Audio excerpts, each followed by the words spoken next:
Hi, everybody. Today's goal is to prep for our lab coming up tomorrow. It's a big lab. It's called the Enzyme Lab.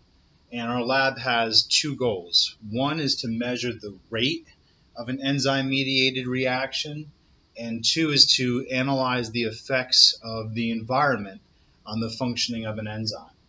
The substrate that we are going to be working with is a substrate called hydrogen peroxide, H2O2. Hydrogen peroxide is a toxic waste product that naturally builds up inside of our cells. Hydrogen peroxide is toxic. You could actually die if too much of it builds up. So to prevent that from happening, our cells have an enzyme called catalase. Right? Catalase is a detoxifying enzyme. It's found in really high concentrations within the liver.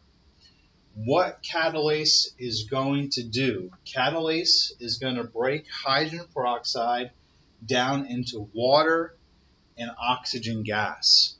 So it takes a toxic substrate and breaks it down into two non-toxic waste products. When we look at this reaction, right, you have the enzyme plus the substrate. Together, they create the enzyme substrate complex. And then finally, you get the product and the enzyme.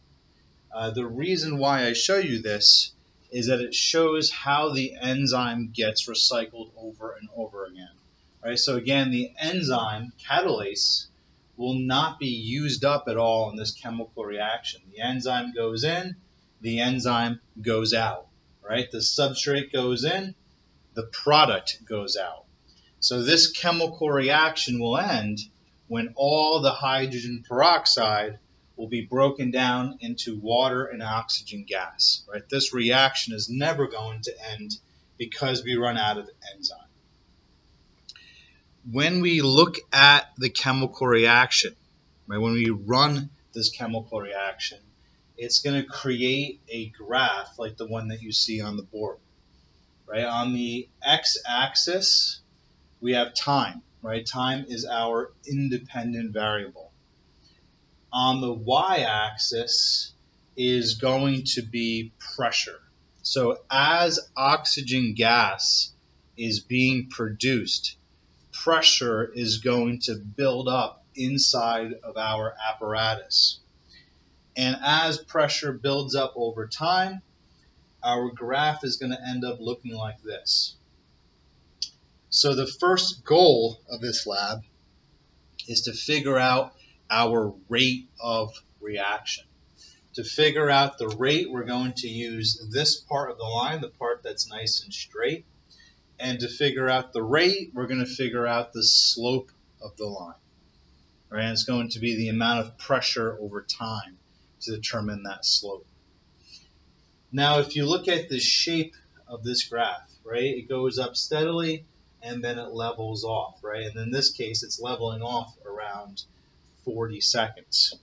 And what that tells you is that the rate of the reaction is going to increase until that reaction reaches equilibrium. Right? Remember, the slope of a horizontal line is 0. So at this point right here, that chemical reaction has reached equilibrium and all of the substrate has been converted into product. So when we want to determine the rate of the reaction, we always want to focus on this part of the line right here.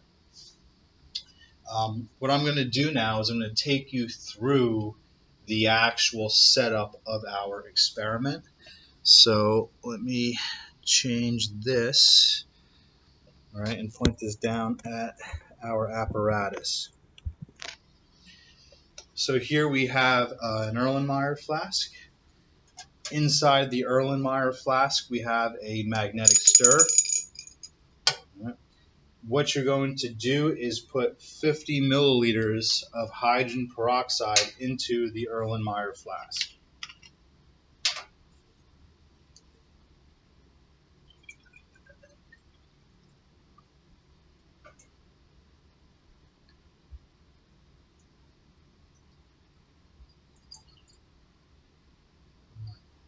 So that hydrogen peroxide is our substrate. You have 50 milliliters of the substrate. Right here, we have our apparatus, which is going to measure the change in pressure. The most important thing for you to do is to make sure that all of these valves are closed and all the seals are nice and tight. So you want this to be straight across.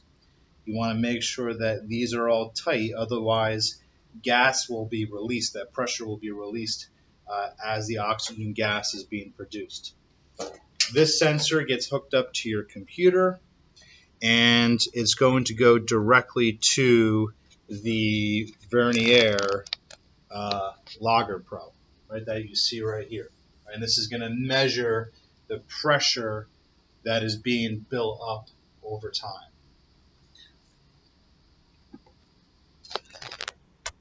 All right.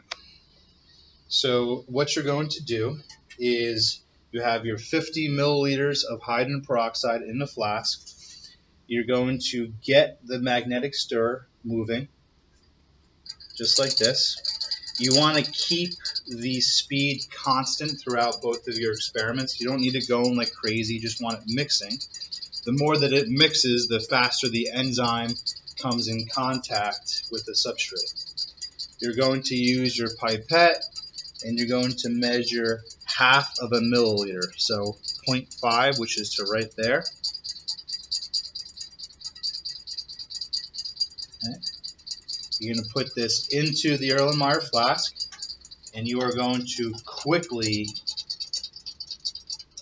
plug in the pressure sensor, and then on the Lager Pro, you're going to hit collect.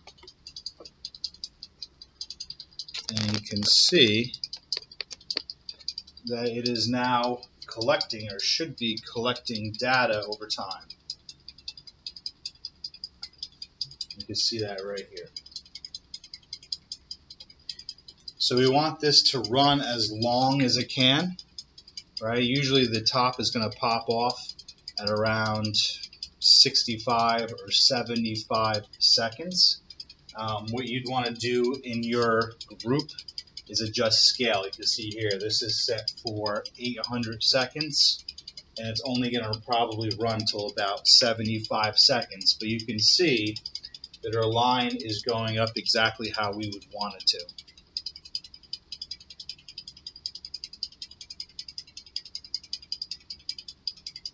And this should be ending in a minute.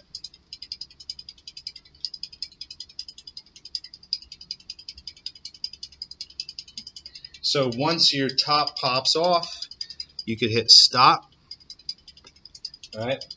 And we can shut this down. Now, based upon this graph right here, we can determine the rate of our chemical reaction, right, by measuring the slope of this line. So this is part one of the experiment. What you are then going to do next is you're going to be looking at how something in the environment is going to affect the rate of your chemical reaction. So each group will have a different setup, and it has it labeled on the table. One group will get heat, one group will get cold, one group will get acid, one group will get base, one group will have increased substrate, one group will have increased enzyme. So you're going to run this experiment a second time, except now you're going to have an altered environment. And you're going to be able to compare those two graphs, compare the two rates, and see how the change in the environment affected the rate of our chemical reaction. At the end, or while you're actually performing the experiment, your group can answer these 6 questions at the end of the lab and submit that. So I hope this helps you and that you're prepared for tomorrow.